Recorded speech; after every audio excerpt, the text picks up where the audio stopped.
Everyone, and welcome to our normal Monday morning assembly. Apart from today, it's not quite as normal as usual. We're not focusing on one specific value. We are thinking about something very different coming up in the next few weeks. In fact, coming up this week.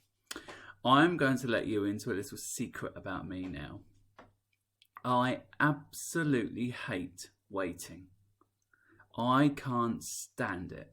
I would do anything rather than wait for something to happen. So I'm going to show you my worst nightmare of when I drive to school in the morning. This is my worst nightmare. Let me just move that over there. I come from Bedford, as many of you know, and I come on a big road called the A421.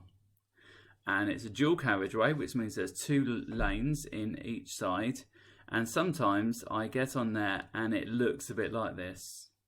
And I just think, oh my goodness me. Sometimes it's like that on the way home as well. So what I try and do is I try and find another route. And sometimes that route takes ages. Takes even longer than maybe if I'd been sitting in the queue. But nonetheless, I would rather do that because I absolutely hate waiting. This is another nightmare scenario. I wonder whether you've ever done this. I don't know whether you've ever probably queued up outside the O2 shop, but you might have queued up to go and visit a fun fair. If you've ever been to somewhere like Alton Towers or Disney, I'm sure you've done queues like this before. Queues of maybe 2 hours, 3 hours even, just for one single ride. Now for me, that would just be a disaster. No fairground ride is worth queuing up for 3 hours for. Actually, I'm not a big fan of fairground rides anyway, so certainly it wouldn't be for me. But I cannot see why would you stand there for 3 hours waiting for an O2 shop to open, or indeed a fairground ride. Oh man, look at those. Don't they look good? But they're not quite ready. And those of you who've done baking before, particularly cakes, or those of you who've watched the Great British Bake Off over the last few weeks will know that you cannot take a cake out of the oven before it's done. Particularly these cakes. These cakes are called sponges. And if you take a sponge out of the oven too quickly, it will sink in the middle.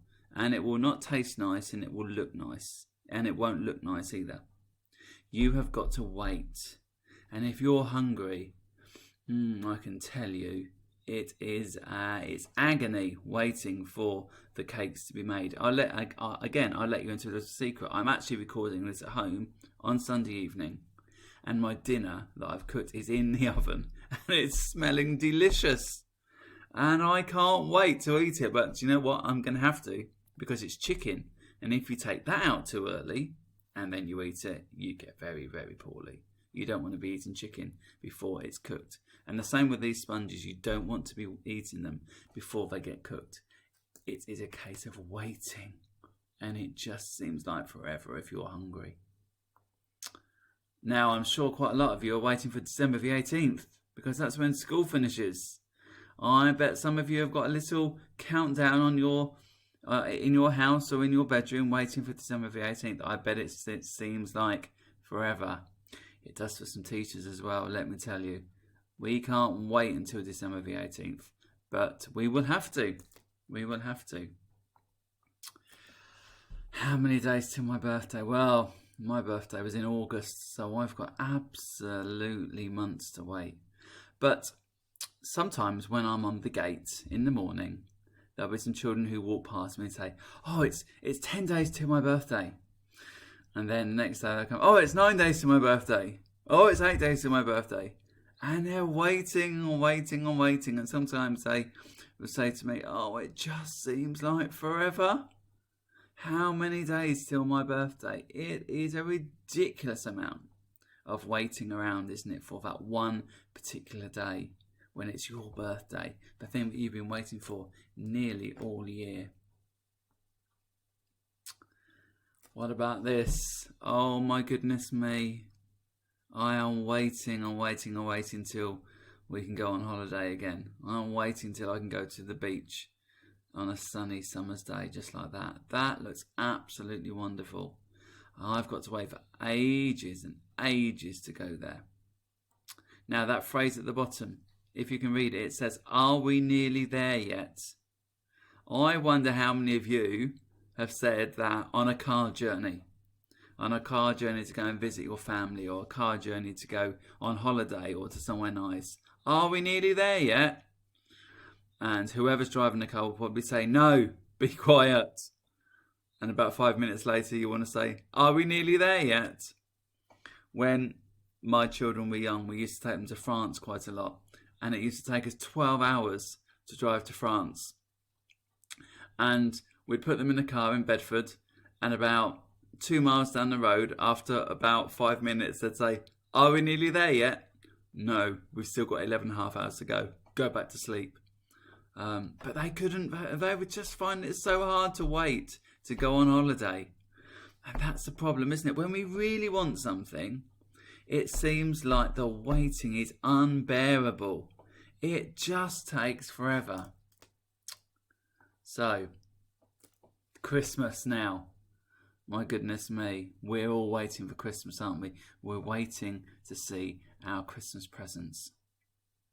They look great, don't they? They're really nicely wrapped up with the gold and the red.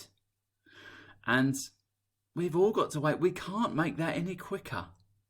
We can't do a little shortcut like I do on my journey to school sometimes and get to school quicker. We can't shortcut to December the 25th. We've simply got to wait.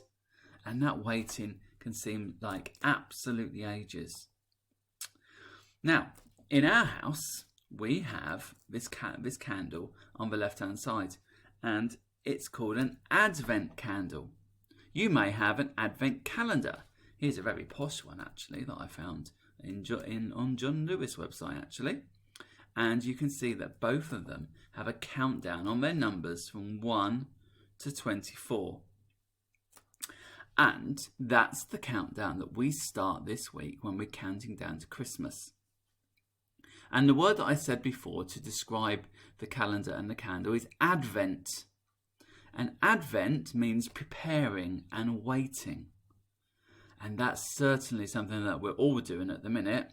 If any of the grown-ups in my house did lots of buying on Black Friday for presents, they are preparing to give them to lucky family and friends on Christmas Day.